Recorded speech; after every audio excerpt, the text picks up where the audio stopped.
Welcome વિદ્યાર્થી મિત્રો, આગળ આપણે ઉદાહરણના બધા દાખલા જોઈ લીધા. હવે ચેપ્ટર નંબર 9ના સ્વાધ્યાયના દાખલા જોઈએ. તો ચેપ્ટર નંબર 9નો સ્વાધ્યાયનો પહેલો દાખલો જોઈએ. બધા પાસે હવે બુક્સ છે. આપણે રકમ હું વાંચું છું, તમે બુક્સ ખોલી અને રકમ જોઈ શકો છો.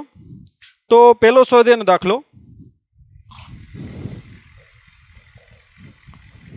ઓકે, એક 36 સેન્ટીમીટર વક્રતા ત્રિજ્યા ધરાવતા અંતર્ગોળ અરીસાની સામે 2.5 સેન્ટીમીટર ઊંચાઈની એક નાની મીણબત્તી 27 સેન્ટીમીટર અંતરે મૂકવામાં આવે છે. જો મીણબત્તીનું સ્પષ્ટ પ્રતિબિંબ મેળવવા માટે પડદાને અરીસાથી કેટલા અંતરે મૂકવો જોઈએ? પડદો ક્યાં મૂકવો જોઈએ એનો મતલબ કે પ્રતિબિંબ અંતર મેળવવાનું કીધું. એક તમને અરીસો આપી દીધો.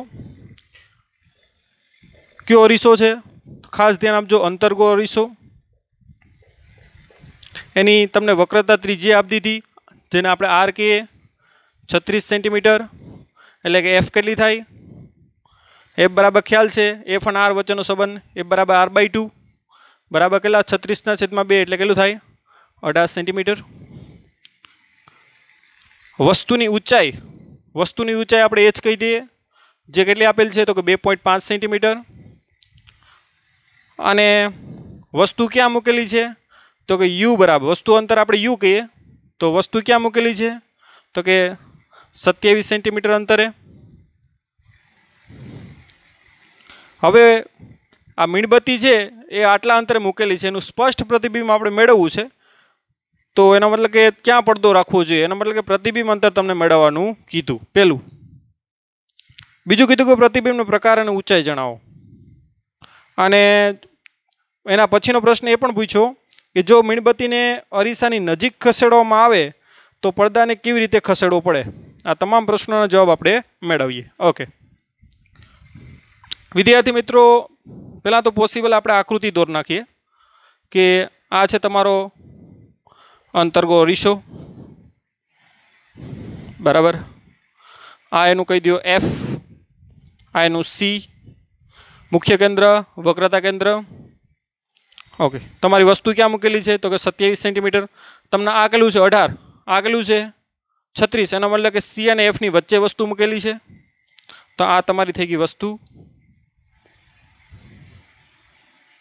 આ 27 સેન્ટીમીટર છે.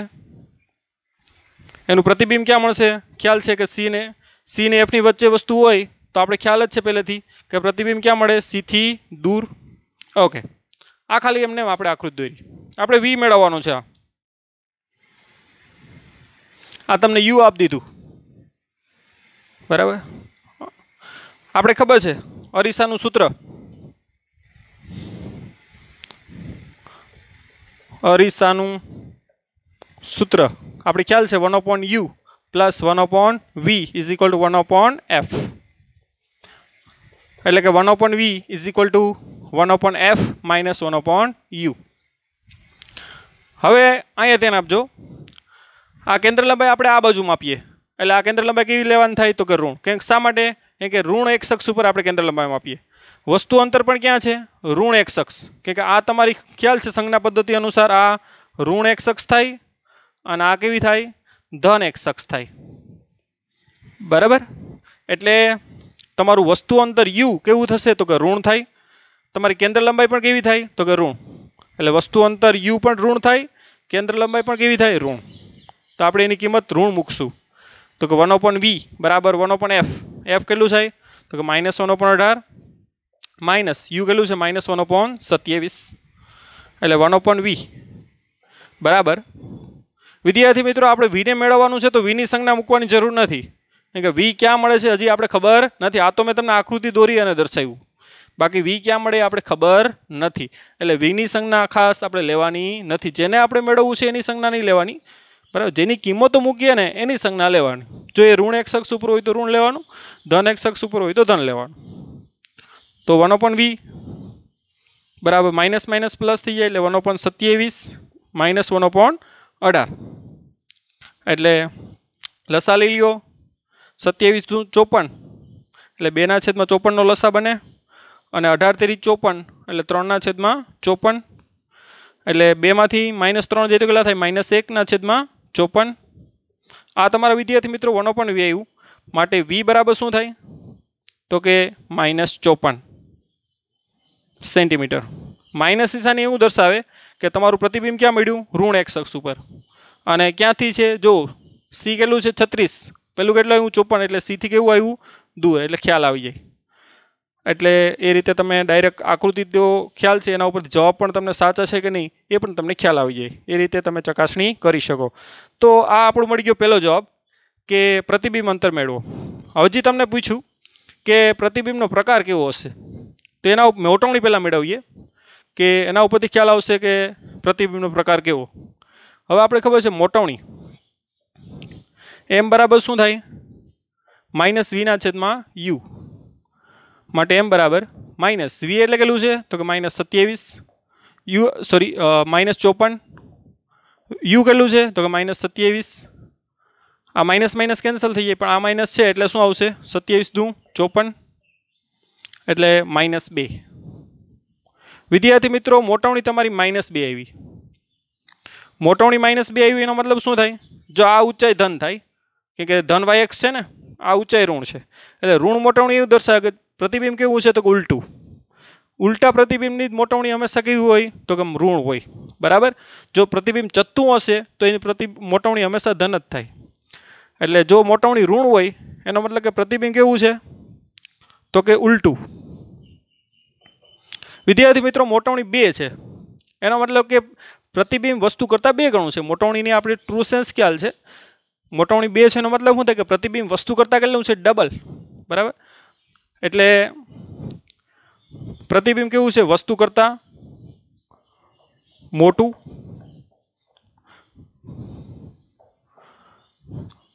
ઓકે. અને તમને ખ્યાલ છે પ્રતિબિંબ ક્યાં મળ્યું તમને ઋણ x અક્ષ ઉપર એટલે ત્યાં હંમેશા મળતું પ્રતિબિંબ કેવું હોય તો કે વાસ્તવિક અને મોટવણી ઋણ છે એના ઉપરથી પણ ખ્યાલ આવી જાય. મોટવણી ઋણ હોય તો પ્રતિબિંબ કેવું હોય હંમેશા વાસ્તવિક એટલે પ્રતિબિંબનો પ્રકાર આપણે ખ્યાલ આવી જાય કે ઉલટું છે વસ્તુ કરતાં મોટું છે અને કેવું છે વાસ્તવિક. તો આપણા બીજા પ્રશ્નનો જવાબ આવી ગયો. હવે તમને કીધું કે પ્રતિબિંબની ઊંચાઈ કેટલી હશે h' કહી દે પ્રતિબિંબની ઊંચાઈ h' કેટલી હશે તો આપણે ખ્યાલ છે મોટવણી તો આપણી પાસે મળેલી જ છે. મોટવણી એમ બરાબર શું થાય તો કે h' પ્રતિબિંબની ઊંચાઈના છેદમાં વસ્તુની ઊંચાઈ બરાબર આપણે આપી દીધું -2 તો મળી ગયું માટે h' બરાબર શું થાય -2h એટલે કે -2h એટલે આપી દીધું છે કેટલું 2.5 એટલે કેટલું થશે તો કે -5 સેન્ટીમીટર. માઇનસ નિશાની શું દર્શાવે કે પ્રતિબિંબની ઊંચાઈ છે એ ઋણ yx છે એટલે કેવું આવશે તો કે માઇનસ. તો આ રીતે પ્રતિબિંબની ઊંચાઈ પણ મેળવી શકો. હવે લાસ્ટ ક્વેશ્ચન તમને એ કીધું કે જો તમે વસ્તુ અરીસા તરફ લઈ જાઓ આવી રીતે તો પ્રતિબિંબ કઈ રીતે પડદો કઈ રીતે તમારે ખસેડવો પડે. તો જો તમે વસ્તુ અંતર ઘટાડતા જાઓ તો આ સૂત્ર ઉપરથી તમે જોઈ શકો કે તમારું વી છે ને એ વધશે બરાબર. તમે વસ્તુને એફ તરફ લઈ જાઓ તો પ્રતિબિંબ વધારે ને વધારે સીથી કેવું જાય દૂર તો પ્રતિબિંબ પડદો તમારે એ રીતે અરીસાથી દૂર મૂકવો પડશે. તમને શું પૂછ્યું કે જો વસ્તુને અરીસા તરફ લઈ જાઓ તો પડદો મારે શું કરવું પડે તો પડદાને આપણે અરીસાથી દૂર ખસેડવો પડે. જો વસ્તુને તમે અરીસા તરફ લઈ જાઓ તો પડદો તમારે અરીસાથી કેવો લઈ જવો પડે દૂર કેમ કે પ્રતિબિંબ તમારું અરીસાથી દૂર રચાશે. જ્યારે વસ્તુ તમારી એફ આગળ પહોંચી જાય એટલે કે મુખ્ય કેન્દ્ર ત્યારે તમારું પ્રતિબિંબ ક્યાં મળે તો કે અનંત અંતરે. ખ્યાલ છે કે એફ ઉપર મૂકેલું એફ ઉપર મૂકો તો પ્રતિબિંબ અનંત અંતરે મળે. અનંત અંતરે વસ્તુ હોય તો પ્રતિબિંબ ક્યાં મળે એફ ઉપર. એટલે જો તમારી વસ્તુ એફ ઉપર પૂગી જાય તો પ્રતિબિંબ એનું ક્યાં મળશે અનંત અંતરે. અને જો એફને ક્રોસ થઈ જાય તો તમારું પ્રતિબિંબ કેવું મળશે આભાસી એટલે એને પડદા ઉપર ઝીલી શકાશે નહીં. તો આ રીતે જો તમે વસ્તુ અરીસા તરફ લઈ જાઓ તો પડદો તમારા અરીસાથી દૂર ખસેડવો પડે. ક્યાં સુધી તો કે વસ્તુ તમારી એફ આગળ પહોંચે ત્યાં સુધી. જો વસ્તુ એફ એટલે કે મુખ્ય કેન્દ્રને ક્રોસ થઈ જાય તો તમારે પ્રતિબિંબ આભાસી મળશે તો પડદાની ખાસ કંઈ જરૂર પડશે નહીં. પ્રતિબિંબ તમારું ક્યાં દેખાશે તો કે અરીસામાં જ. આભાસી પ્રતિબિંબ ખ્યાલ છે હંમેશા અરીસામાં જ હોય. તો આ રીતે લાસ્ટ ક્વેશ્ચનનો આન્સર તમે આપી શકો બરાબર. તો આ રીતે બધા ફેક્ટરો આપણે મેળવા. તો પહેલાં તો આપણે અંતર્ગો અરીસો આપી દીધો તેનું એફ ખબર છે માઇનસ હોય તમને એની ઊંચાઈ આપી દીધી, વસ્તુની ઊંચાઈ કેટલી આપી તો કે 2.5 સેન્ટીમીટર પ્રતિબિંબ મેળવવાની કીધી. યુ તમને આપી દીધું, એના ઉપરથી આપણે અરીસાનું સૂત્ર વી મળી ગયું. યોગ્ય સંજ્ઞા પદ્ધતિ લેવાની, ઋણ એક શખ્સ ઉપર હોય એ ઋણ લેવાનું, એટલે ખ્યાલ આવી જાય કે એફ ઋણ થાય, યુ પણ કેવું થાય ઋણ. તો આ રીતે તમને વી મળી જાય. એના ઉપરથી મોટવણી મળી જાય. મોટવણી ઉપરથી તમને ખ્યાલ આવી જાય કે પ્રતિબિંબ ઉલટું છે, કેમ કે મોટવણી ઋણ છે. મોટવણી એક કરતાં મોટી છે એટલે વસ્તુ કરતાં પ્રતિબિંબ કેવું હોય, મોટું છે અને એ વાસ્તવિક છે. ઓકે, હવે સ્વાધ્યાયનો દાખલા નંબર બીજો જોઈએ. આનો સ્ક્રીનશોટ કરી અને તમે ક્લાસ વર્કની બુકમાં લખો, ત્યારબાદ હોમવર્કમાં પણ લખવાનું છે. ઓકે,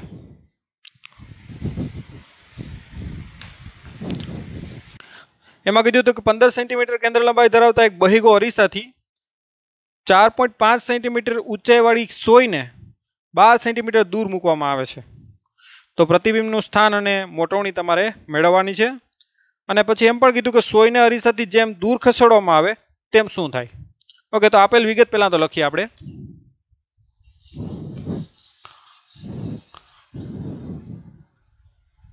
કયો અરીસો છે તો કે બહિગો અરીસો. એની કેન્દ્ર લંબાઈ કેટલી આપી દીધી તો કે 15 સેન્ટીમીટર. એનાથી 12 સેન્ટીમીટર અંતરે એક વસ્તુ મૂકેલી છે જે ઋણ એક શખ્સ ઉપર હોય એટલે માઇનસ મૂકીએ આપણે. અને એની વસ્તુની ઊંચાઈ કેટલી આપી દીધી તો કે 4.5 સેન્ટીમીટર. તમને કીધું કે એની મોટવણી એમ મેળવો, સોરી વસ્તુ અંતર વી મેળવો અને મોટવણી એમ મેળવો. આપણે સૂત્રો એના ખ્યાલ જ છે, પણ ખાસ એક આપણે આકૃતિ ખાલી આપણે દોરીએ જેથી કરીને સમજણ મળે. એક બહિગો અરીસો છે, એનાથી વસ્તુ આવી રીતે 12 સેન્ટીમીટર અંતરે મૂકેલી છે. આ યુ તમારું 12 સેન્ટીમીટર. તમારું એફ આનું કેટલું છે તો કે 15. હવે એફ ધન લેવાનું કે ઋણ લેવાનું, તો ખ્યાલ છે કે સીધું કિરણ પાસ કરો તો એ આ રીતે પરાવર્તન થઈ અને આમ જશે, અને પાછળ લંબાવો તો અહીંયા એનું મુખ્ય કેન્દ્ર મળે. બહિગો અરીસાનું મુખ્ય કેન્દ્ર આ બાજુ હોય, એટલે આ એફ છે એ આ બાજુ માપીએ એટલે એની કેન્દ્ર લંબાઈ કેવી હોય, ધન હોય. એટલે ખાસ તમે એની કેન્દ્ર લંબાઈ કેવી લેવાની થાય તો કે ધન. તો હવે સૂત્ર ખ્યાલ છે, અરીસાના સૂત્ર પરથી આપણે ખબર છે કે 1/u plus 1/v is equal to શું થાય 1/f.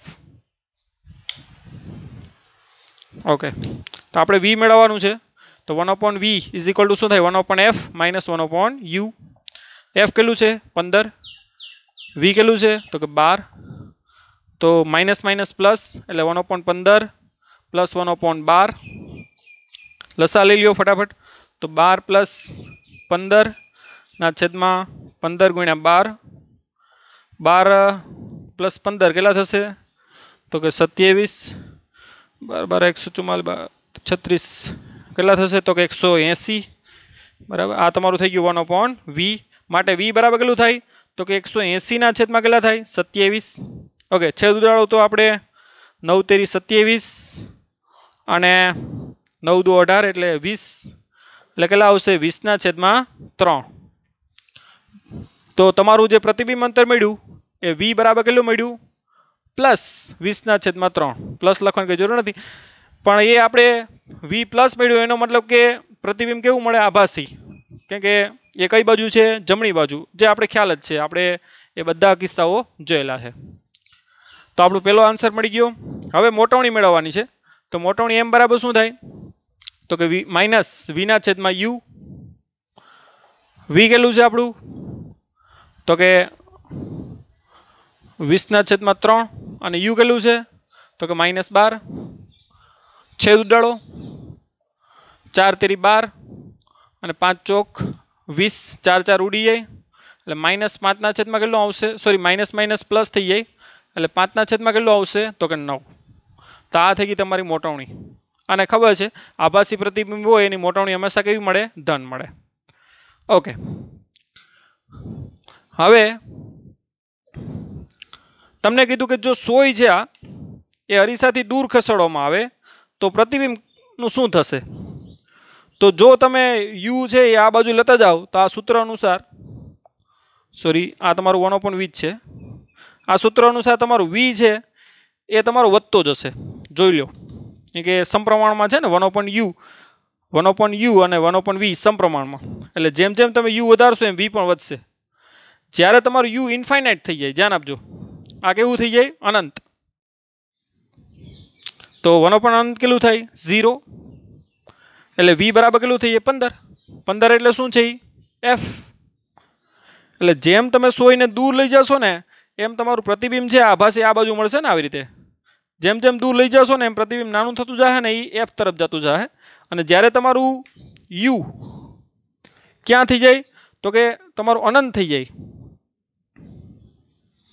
ત્યારે તમારું v બરાબર શું મળશે f, એટલે કે તમારું પ્રતિબિંબ છે ક્યાં મળશે મુખ્ય કેન્દ્ર ઉપર, કેવું મળશે તો કે આભાસી। તો જેમ જેમ તમે સોય છે એ પડદાથી અરીસાથી તમે દૂર લેતા જાઓ એમ પ્રતિબિંબ તમારું કઈ તરફ જશે તો કે મુખ્ય કેન્દ્ર તરફ, અને મુખ્ય કેન્દ્ર પછી ક્રોસ થવાનું છે નહીં। તો આવી રીતે લાસ્ટ ક્વેશ્ચનનો પણ એ રીતે જવાબ આપી શકો। ઓકે, ફટાફટ આનો સ્ક્રીનશોટ લઈ અને ઉતારો।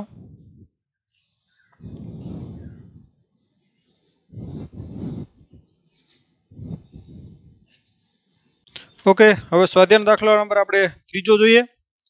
રકમ આપણે વાંચીએ। એક ટાંકી છે, એના ઉપર વિદ્યાર્થી મિત્રો 12.5 સેન્ટીમીટર ઊંચાઈ સુધી પાણી ભરવામાં આવે છે। એક આપણે આકૃતિ દોરતા જઈએ। એક ટાંકી છે, 12.5 સેન્ટીમીટર સુધી એમાં આ રીતે પાણી ભરવામાં આવે છે, એટલે કે એની વાસ્તવિક જે ઊંડાઈ છે પાણીની એ h બરાબર કેટલી છે તો કે 12.5 સેન્ટીમીટર। અને વાસ્તવિક ઊંડાઈનો આપણે સિમ્બોલ HO આપેલ છે। આપણે થિયરીમાં વાસ્તવિક ઊંડાઈનો સિમ્બોલ શું આપેલ છે HO, ધ્યાન આપજો। ટાંકીને તળિયે રહેલી સોયની આભાસી ઊંડાઈ માઇક્રોસ્કોપ વડે આપણે જોઈ તો એ 9.4 સેન્ટીમીટર મળે છે। આપણે ખ્યાલ છે કે આપણે થિયરી ઓલરેડી ભણી ગયા કે અહીંયા સપોઝ કે આ સોય છે અને એની જે ઊંડાઈ મળે છે એ કેટલી મળે તો કે આભાસી, જેને HI કહી દઈએ આપણે, અને કેટલી મળે છે તો કે 9.4 સેન્ટીમીટર। ઓકે, તો પાણીનો વક્રીભવનાંક કેટલો હશે? આ પાણી છે એનો વક્રીભવનાંક NW કહી દો, અહીંયા બાર છે એનો વક્રીભવનાંક NR કહી દો। આપણે અવલોકનકાર ક્યાંથી જોઈ છે તો કે અહીંયા માઇક્રોસ્કોપ તમારો ઉપર છે, આ તમે કહી દો કે માઇક્રોસ્કોપ।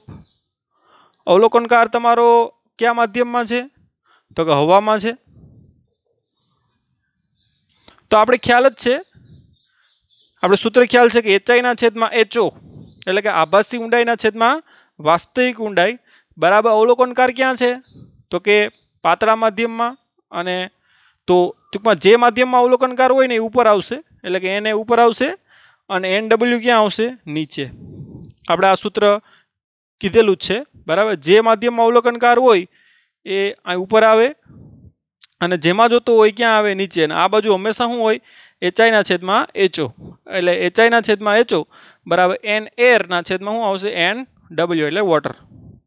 માટે NW બરાબર શું આવશે તો કે NR ગુણ્યા HO ના છેદમાં HI। બધી વસ્તુ આપણે આપેલી જ છે। હવાનો વક્રીભવનાંક કેટલો હોય 1 હોય, HO એટલે કે વાસ્તવિક આપણે આપેલી જ છે 12.5 છેદમાં HI એટલે 9.4, એટલે NW કેટલો આવશે તો કે આપણે કેલ્સીનો ઉપયોગ કરશું ફટાફટ।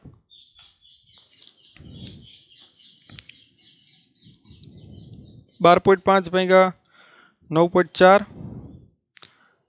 એટલે આવશે 1.33। તો આ આપણે મળી ગયો પાણીનો વક્રીભવનાંક। હવે બીજો ક્વેશ્ચન પૂછો કે હવે જો 1.63 વક્રીભવનાંક ધરાવતા પ્રવાહીને પાણીને બદલે તેટલી જ ઊંચાઈ સુધી ભરવામાં આવે તો સોય પર ફરીથી માઇક્રોસ્કોપ કેન્દ્રિત કરવા માટે કેટલું અંતર એને ખસેડવું પડે માઇક્રોસ્કોપને? ઓકે, તો મેળવીએ। હવે તમને શું કીધું વિદ્યાર્થી મિત્રો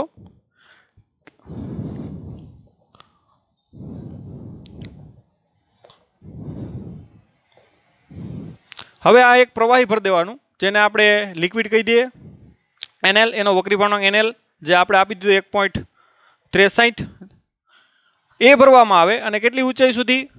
તો કે એટલી જ ઊંચાઈ, એટલે કેટલી? HO જેટલી જ. તો તમારું માઇક્રોસ્કોપ છે એને કેટલું ખસેડવું પડે, કાં તો ઉપર લઈ જવું કરે કાં તો નીચે, કઈ રીતે કેટલું ખસેડવું પડે એ જોઈએ આપણે. આ સોયને હવે પાછી જોવાની છે. તો આપણે સોયની શું મેળવશું? આભાસી ઊંડાઈ મેળવી લઈએ કે એ ક્યાં દેખાશે. સપોઝ કે એ માનો કે અહીંયા દેખાય HI, તો આપણે ખ્યાલ છે HI ના છેદમાં HO બરાબર આપણે ક્યાંથી જોઈએ? તો કે હવામાંથી જોઈએ, એટલે કે N એરના છેદમાં શું આવશે? કેમાં જોઈએ? તો કે લિક્વિડમાં, એટલે N લિક્વિડ બરાબર. માટે HI બરાબર શું આવશે? તો કે N એર છેદમાં N લિક્વિડ ગુણ્યા HO. હવાનો એક, આનો કેટલો આપી દીધો? 1.63. આગળ આપી દીધું આપણે 12.5. તો HI તમને મળશે, આને HI ડેશ કહી દે વિદ્યાર્થી મિત્રો, કેમ કે આપણે પહેલાને HI કીધું, તો આને શું કહી દઈએ આપણે? HI dash. તો HI ડેશ બરાબર 12.5 ના છેદમાં કેલ્શિયમે ક્યાં મૂકી દીધું? સોરી, ઓકે, 12.5 ભાંગી 1.63, એટલે તમારો આવશે 7.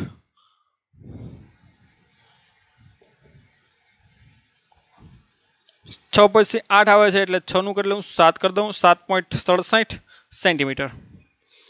એટલે આ તમને સોય દેખાશે એ કેટલા? તો કે 7. કેટલું? 67. ઓકે, પહેલાં કેટલા અહીં દેખાતી હતી? 9.4.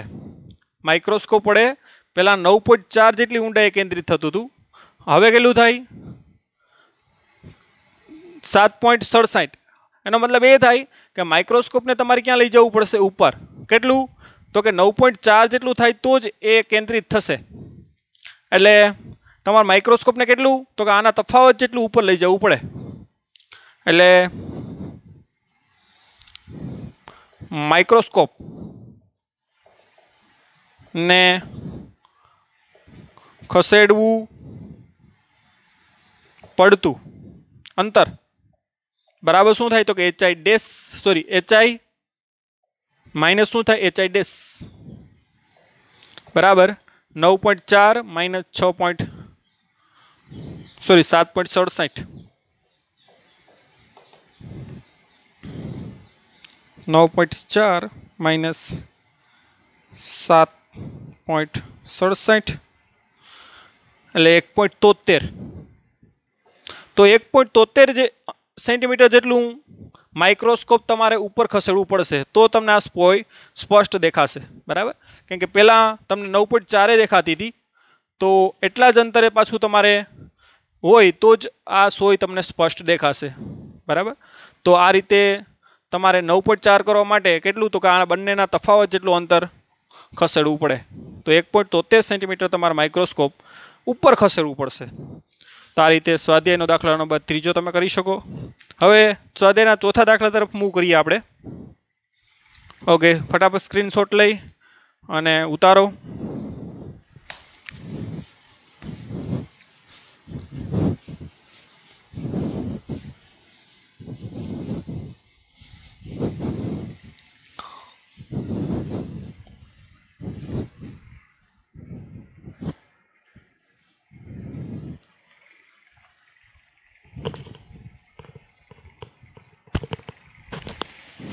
ઓકે વિદ્યાર્થી મિત્રો, બુક આવી ગઈ છે અમારી પાસે. સ્વાધ્યાયનો ચોથો દાખલો, એમાં આકૃતિ તમને આપેલ છે. A, B અને C 3 આકૃતિ આપેલ છે. તો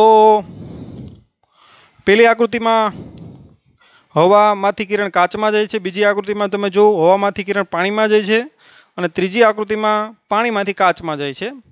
તો 3 આકૃતિ દોરી અને લાસ્ટ તમને ત્રીજી આકૃતિ માટે કાચનો અને પાણીનો વક્રીભવનાંક મેળવવાનું કીધો છે.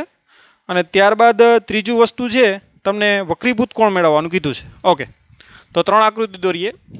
3 આકૃતિ તમને આપેલી છે A, B અને C.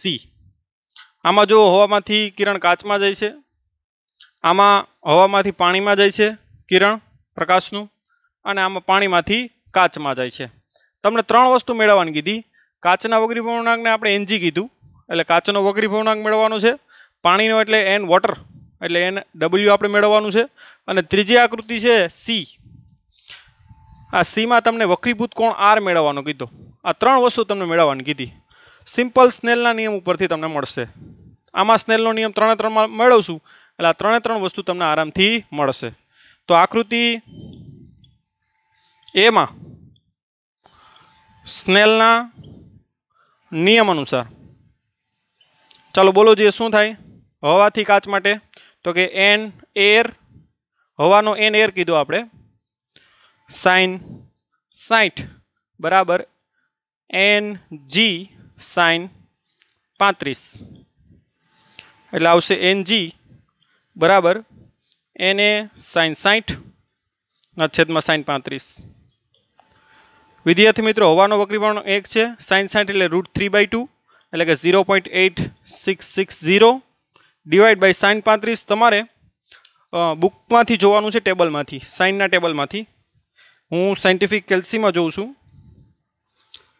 ઓકે, sin 35 આવશે 0.5736. આ બેનો ગુણોત્તર લેશો એ આવશે 1.51. આવી રીતે કાચનો વક્રીભવનાંક તમને કેટલો મળશે 1.51. ઓકે, હવે આકૃતિ બીમાં સ્નેલનો નિયમ લગાડો. આકૃતિ બીમાં સ્નેલના નિયમ અનુસાર લખ નાખજો. હવાથી કેમાં જાય કિરણ? પાણીમાં, એટલે શું આવશે Na sin 60 બરાબર Nw sin. વિદ્યાર્થી મિત્રો, તમારી NCERTની બુકમાં અહીંયા 47 છે, પણ એ મિસ્ટેક છે, ત્યાં તમારે 41 કરવાના થશે. તો ત્યાં તમે 41 કરજો. માટે હવે પાણીનો વક્રીભવનાંક Nw બરાબર Na sin 60 ના છેદમાં sin 41. હવાનો 1 sin 60 એટલે હમણાં જોયું હતું 8660 છેદમાં sin 41 એ આવશે 0.6560. માટે પાણીનો વક્રીભવનાંક Nw 0.866 ડિવાઈડ બાય 0.65 એ આવશે 1.32, જે 1.33 નજીક જ છે. તો આ રીતે પાણીનો વક્રીભવનાંક તમે મેળવી શકો. ગ્લાસનો કેટલો મળ્યો? 1.51 પહેલો જવાબ. આપણો બીજો જવાબ. હવે તમારે વક્રીભૂત કોણ R મેળવવાનો છે Cમાં આકૃતિમાં. તો આપણે મેળવીએ ફટાફટ.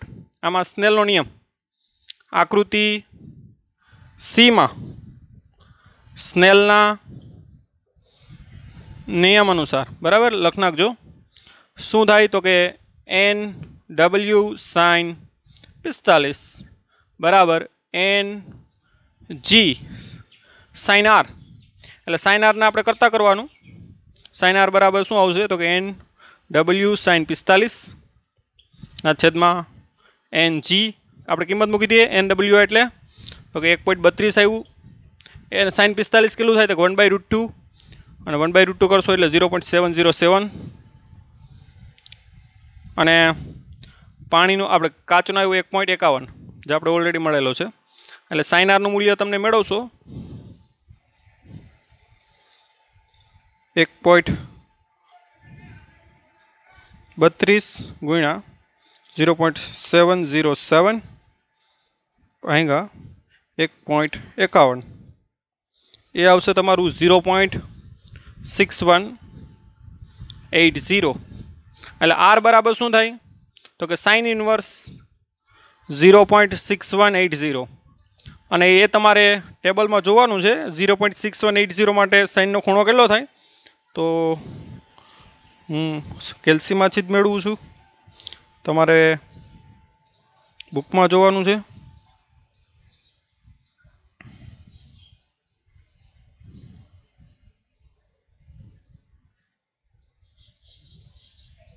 એ આવશે 38.17. તો ખૂણો કેટલો આવશે 38.17. તમને મે બી દેખાતું હોય ન દેખાતું હોય એ ખૂણો આવશે 38.17. તો આ રીતે ત્રણ વસ્તુ તમે મેળવી શકો. ફટાફટ આનો સ્ક્રીનશોટ લઈ બુકમાં ઉતારો. હવે આપણે નેક્સ્ટ સ્વાધ્યાયના દાખલા તરફ આગળ વધીએ. ઓકે, સ્નેલનો નિયમ જ છે વિદ્યાર્થી મિત્રો, સિમ્પલ. આ દાખલાનો હેતુ જે છે કે તમે સ્નેલનો નિયમ તમે વ્યવસ્થિત રીતે બધી જગ્યાએ લગાડી શકો.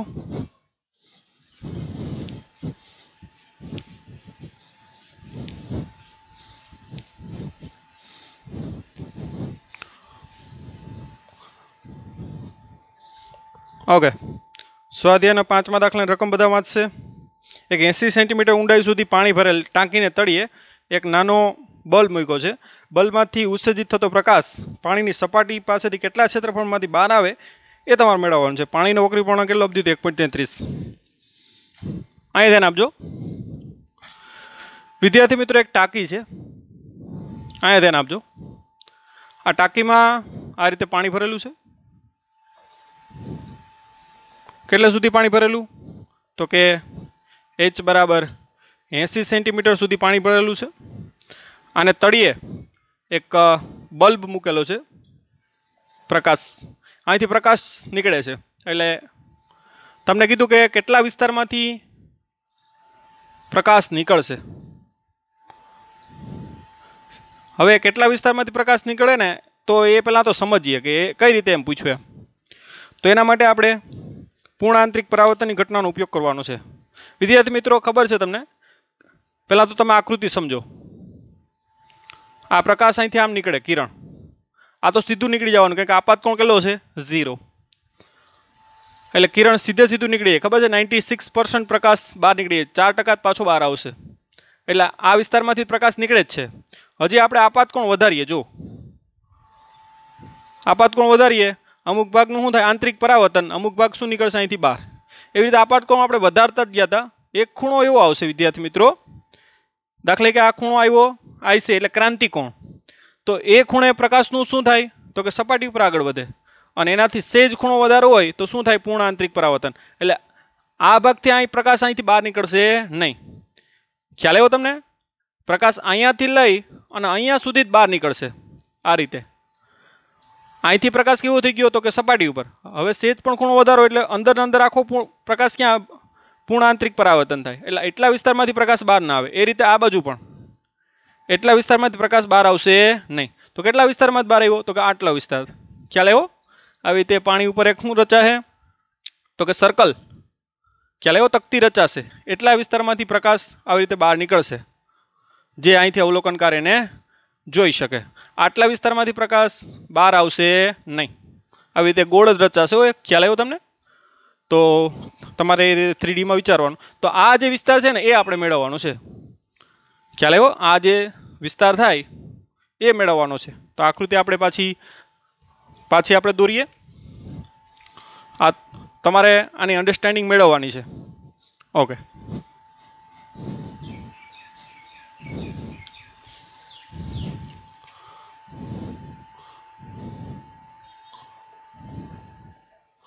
ઓકે.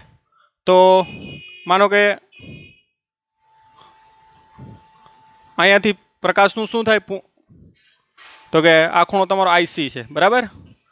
એ રીતે આ ખૂણો પણ તમારો કેટલો છે? માનો IC. અહીંથી પ્રકાશ સપાટી ઉપર આગળ વધે. તો આ જે ક્ષેત્રફળ છે એ આપણે મેળવવાનું છે. માનો કે આ ત્રિજ્યા R છે આની. ધ્યાન આપજો. આ જે ત્રિજ્યા છે એ કેટલી છે? R. હવે ત્રિજ્યા આપણે મળીએ ને તો ક્ષેત્રફળ મળીએ, કે ક્ષેત્રફળ બરાબર શું થાય? πr². હવે ત્રિજ્યા મેળવવા માટે અહીંયા ધ્યાન આપજો. R હોય તો આ પણ કેટલું થાય? તો કે R જ થશે. હવે ત્રિજ્યા મેળવવું હોય તો તમને આ તો ખબર છે, આ H તમને કેટલું આપી દીધું? 80 સેન્ટીમીટર. એટલે તમને ખ્યાલ છે tan IC બરાબર શું થાય? તો કે સામેની બાજુ ના છેદમાં પાસેની બાજુ H. માટે R બરાબર શું થાય? તો કે H tan IC. એટલે મને tan IC જો મળી જાય તો મને R મળી જાય. હવે આઈસી એટલે તો ખબર છે આ ક્રાંતિકોણ છે ને, તો આપણે ખબર છે સાઇન આઈસી બરાબર શું થાય, આપણે પૂર્ણાંતરિક પરાવર્તનની થિયરી મેળવેલું જ છે. ક્રાંતિકોણ સાઇન આઈસી બરાબર એન પાતળું માધ્યમ ના છેદમાં એન શું થાય ઘટ માધ્યમ. અહીં પાતળું માધ્યમ શું છે તો કે ઉપર હવા એટલે એન એર લઈ લ્યો, અને આ ઘટ માધ્યમ શું છે તો કે પાણી, તો એન વોટર લઈ લ્યો. માટે કિંમત મૂકી દો. હવાનો 1 પાણીનો 1.33 આપેલ છે તમને, 1.33 બરાબર થાય 4/3. કેલ્સીમાં તમે કરી લેજો એટલે 4/3 એટલે એ કેટલો આવશે 3/4. એવી રીતે આના ઉપરથી કોસ આઈસી મળી જાય. કારણ કે આપણે 10 આઈસી મેળવવું છે ને, કોસ આઈસી બરાબર ખબર છે 1 - 10 સાઇન સ્ક્વેર આઈસી, એટલે 1 - સાઇન આનો વર્ગ કરો એટલે કેટલું થાય તો કે 9/16. માટે કોસ આઈસી 16માંથી 9 જાય તો √7/16 આવશે, એનું વર્ગમૂળ કેટલું થાય 4. તો આ રીતે તમને કોસ આઈસી મળશે. ઓકે, હવે તમારે 10 આઈસી મેળવવાનું, તો 10 આઈસી બરાબર સાઇન આઈસી ના છેદમાં કોસ આઈસી. તો સાઇનની આપણે કિંમત કેટલી મળી 3/4, કોસની કિંમત કેટલી મળી √7/4, 4 4 કેન્સલ 3/√7. એ કિંમત અહીંયા મૂકી દો તમે. માટે આર બરાબર એચની કિંમત કેટલી છે તો કે 0.8 મીટર, આપણે મીટરમાં કન્વર્ટ કરી દેવાનું છે. એટલે એચની કિંમત કેટલી છે તો કે 0.8 ગુણ્યા 10 આઈસી કેટલું આવ્યું આપણે 3/√7. આ જ રીતે તમને શું મળીએ આર મળીએ. માટે તમને એ મળી જશે. એ બરાબર શું થાય તો કે πr², પાઈની કિંમત મૂકી દો 3.14 અથવા તો 22/7 ગુણ્યા આનો વર્ગ કરી નાખો આરનો 0. આ થશે 2.4 ના છેદમાં √7. 2.4નો વર્ગ અને √7નો વર્ગ કેટલો થાય 7. ઓકે, તો આપણે એને કેલ્સીમાં ફટાફટ મેળવીએ.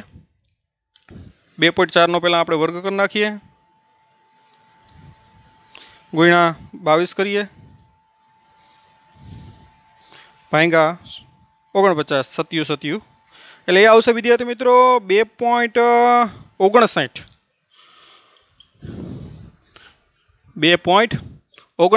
મીટર² અથવા તો 2.6 મીટર². તો આ રીતે તમારો જવાબ આવશે 2.6 મીટર². તો આ એટલા ક્ષેત્રફળમાંથી પ્રકાશ છે એ તમારો બહાર આવશે. તો આ રીતે એ ક્ષેત્રફળ તમે મેળવી શકો. છઠ્ઠો દાખલો જોઈએ, સ્વાધ્યાયનો છઠ્ઠો. અજ્ઞાત વક્રી ભ્રમણાંક ધરાવતા કાચમાંથી એક પ્રિઝમ બનાવેલ છે અને તેની એક સપાટી ઉપર પ્રકાશનું સમાંતર કિરણ જૂથ આપાત કરવામાં આવે છે. અને લઘુત્તમ વિચલન કોણ કેટલો મળે તો કે 40નો મળે. લઘુત્તમ વિચલન કોણ કેટલો મળે 40નો એક પ્રિઝમ માટે. હવે પ્રિઝમના દરિયોનો વક્રી ભ્રમણાંક આપણે મેળવવાનો છે. અહીં તમને એક વસ્તુ આપેલી છે કે પ્રિઝમનો વક્રતાકારક એટલે પ્રિઝમ કોણ 60નો આપેલ છે. જો આ પ્રિઝમને 1.33 વક્રી ભ્રમણાંક ધરાવતા પાણીમાં મૂકવામાં આવે તો સમાંતર કિરણ જૂથ માટે લઘુત્તમ વિચલન કોણ શોધો. જો આ પ્રિઝમને આપણે પાણીમાં મૂકી દઈએ અને પાણીનો વક્રી ભ્રમણાંક કેટલો આપી દીધો 1.33, તો જે નવો લઘુત્તમ વિચલન કોણ મળે અને ડેલ્ટા એમ ડેશ કહી દે એ આપણે મેળવવાનો. પહેલાં એ હવામાં છે પ્રિઝમ, પછી કેમાં છે એ પાણીમાં. ઓકે, મેળવીએ.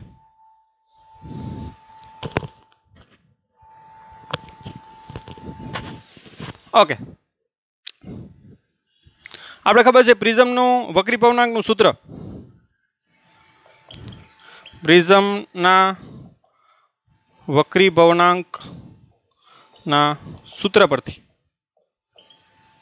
ખ્યાલ છે કે એના વક્રી ભ્રમણાંકનું સૂત્ર શું છે તો કે n2/n1 બરાબર શું થાય સાઇન a + Δm/2 ના છેદમાં શું થાય સાઇન a/2. હવે અહીંયા પ્રિઝમ N2 એટલે પ્રિઝમના દ્રવ્યનો વક્રીપાંક જે આપણે મેળવવાનું છે, જેને ગ્લાસનો બનેલો હોય એટલે Ng કહી દઉં, અને એની બહાર હવા છે, હવાનો વક્રીપાંક Na કહી દઉં. ખ્યાલ આવ્યો? આપણે સિમ્બોલ એ રીતે લઈ લઈએ જેથી કરીને સરળતા કરી. તો સાઇન હવામાં છે ત્યારે ડેલ્ટા એમ કેટલો આપી દીધો 40, અને એ કેટલો છે 60, એટલે 60 વત્તા 40 100, 100/2 એટલે કેટલા આવશે 50. ખ્યાલ આવ્યો? કિંમત મૂકી દીધી ડાયરેક્ટ, અને 60/2 એટલે sin 30. તો આવશે sin 50. આપણે તમારા ટેબલમાં જોવાનું. I have a scientific calci. sin 50 એ આવશે 0.7660 ડિવાઈડ બાય sin 30 એટલે તો ખ્યાલ છે 0.5, અને એ આવશે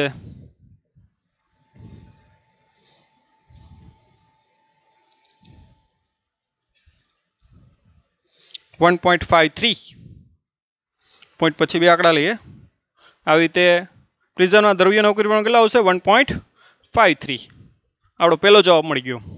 હવે એ લોકોએ કીધું કે પ્રિઝમને પાણીમાં મૂકી દેવાનો, અને પાણીનો વક્રીપાંક એ લોકોએ આપી દીધો. પાણીમાં લઘુત્તમ વિચલન કોણ કેટલો મળે ને એ મેળવવાનો. તો આપણે લખશું પ્રિઝમ પાણીમાં હોય ત્યારે Ng/Nw આવશે ને. હવામાં હોય તો Na આવશે નીચે, પાણીમાં હોય તો શું આવશે નીચે Nw બરાબર શું આવશે sin A plus delta M dash પાણીમાં જે આપણે મેળવવાનું છે /2/sin A/2. કિંમત મૂકી દે. sin પાણીમાં હોય કે હવામાં હોય એ તો ન બદલાય, એ તો કેટલો છે 60 વત્તા ડેલ્ટા એમ ડેશ/2/sin 60/2 એટલે કેટલા થાય 30. Ng એટલે આપણે ખ્યાલ છે અહીં મેળવી લીધું 1.53 છેદમાં આ કેટલો આપી દીધું 1.33 બરાબર sin 60 વત્તા ડેલ્ટા એમ ડેશ/2 sin 30 એટલે કેટલા થાય 0.5. માટે sin 60 પ્લસ ડેલ્ટા એમ ડેશ/2 બરાબર આને આપણે કરી નાખીએ 0.5 ગુણ્યા 1.53 ભાગ્યા કેટલા થશે 1.33 એ આવશે 0.5752. એટલે એના હવે આપણે આ બાજુ જોઈએ તો સાઇન ઇનવર્સ એટલે 60 વત્તા ડેલ્ટા એમ ડેશ/2 આ સાઇન ઇનવર્સ એનો ખૂણો ડાયરેક્ટ મેળવી લઉં.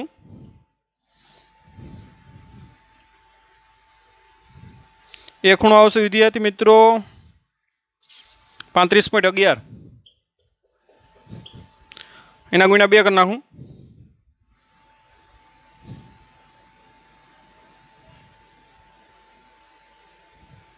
તો એ આવશે 60 પ્લસ ડેલ્ટા એમ ડેશ બરાબર એ આવશે 70.22. માટે ડેલ્ટા એમ ડેશ એમાંથી 70.22 માંથી 60 કાઢી નાખીએ તો એ આવશે 10.22. તો આ થઈ ગયો તમારો નવો પાણીમાં લઘુત્તમ વિચલન કોણ. તો આ રીતે તમે આરામથી દાખલો કરી શકો. હવે સ્વાધ્યાય દાખલા નંબર 7મો જોઈએ. ફટાફટ આનો સ્ક્રીનશોટ પાડી અને તમારી હોમવર્ક બુક અને ક્લાસ વર્ક બુકમાં એ આપણે કરવાનું છે. ઓકે, સ્વાધ્યાયના દાખલા નંબર 7ની બધા રકમ વાંચશે વિદ્યાર્થી મિત્રો.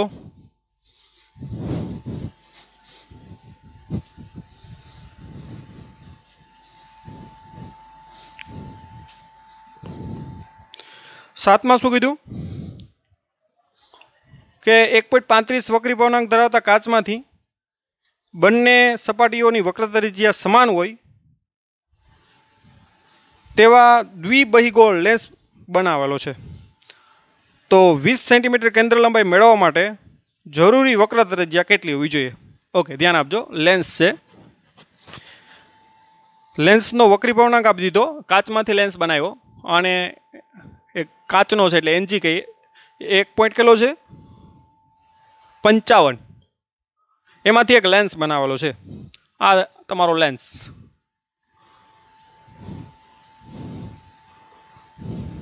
બીજી વસ્તુ શું આપેલ છે કે એની વક્રતા ત્રિજ્યાઓ સમાન છે. એટલે આની ત્રિજ્યાનું કેન્દ્ર આ બાજુ હોય, આની ત્રિજ્યાનું કેન્દ્ર આ બાજુ હોય. આ તમારું C1 અને આ C2, આ R1 અને આ R2, બરાબર. આ ત્રિજ્યા થાય એ, અને એ બે સમાન છે. એટલે તમને R1 બરાબર R2 બરાબર શું આપેલ છે? R આપેલ છે.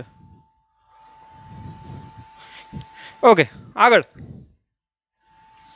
હવે આપણે જે આ લેન્સ છે ને એ કેન્દ્ર લંબાઈ કેટલી મેળવવાની છે? તો કે 20 સેન્ટીમીટર મેળવવાની છે. તો એના માટે આ ત્રિજ્યા કેટલી રાખવી જોઈએ? આ ક્વેશ્ચન તમારો. ઓકે, ક્વેશ્ચનને આપણે સમજી ગયા. એક લેન્સ છે એનો વક્રી પૂર્ણાંક 1.35, એની બંને વક્ર ત્રિજ્યા સમાન છે, અને કેટલી રાખવી જોઈએ જેથી કરીને એની કેન્દ્ર લંબાઈ કેટલી મળે? 20 મળે. હવે લેન્સ મેકર ફોર્મ્યુલા ખ્યાલ છે.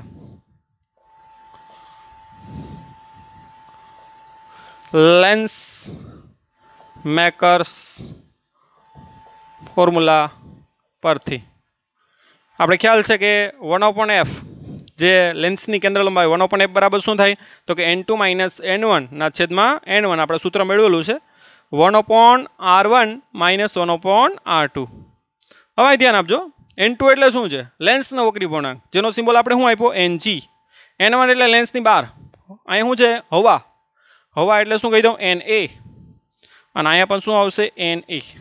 બરાબર, સિમ્બોલ સરળતા ખાતર એ આપણે લીધા.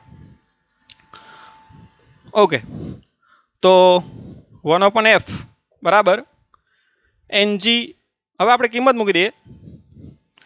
1/f એટલે કેટલે આપણે જોતી? તો કે 1/20 બરાબર ng એટલે તમને આપી દીધું 1.55 માઇનસ 1 ના છેદમાં 1, હવાનો 1 કૌંસમાં 1/r1. r1 એટલે શું છે? r. r2 એટલે પણ r. પણ ધ્યાન આપજો, r1 બરાબર શું થાય? તો કે +r, કેમ કે એ ધન x અક્ષ ઉપર છે. અને r2 એટલે આ બાજુ છે ને, એટલે કેટલું થાય? -r, કેમ કે ઋણ x અક્ષ ઉપર છે. ધ્યાન આપજો, નકર તો અહીં 0 થઈ જાય ને તમારું. એટલે r1 બરાબર 1/r અને r2 બરાબર શું થાય? -r. એટલે 1/20 બરાબર 1.55 માંથી 1 જાય તો 0.55. 1/r માઇનસ માઇનસ શું થઈ જાય? પ્લસ. એટલે 2 કેટલું થાય? r. માટે r બરાબર કેટલું થાય? તો કે 0.55 ગુણ્યા 2 ગુણ્યા કેટલા થાય? 20. તો ફટાફટ આપણે કેલ્સીમાં કરીએ. 0.55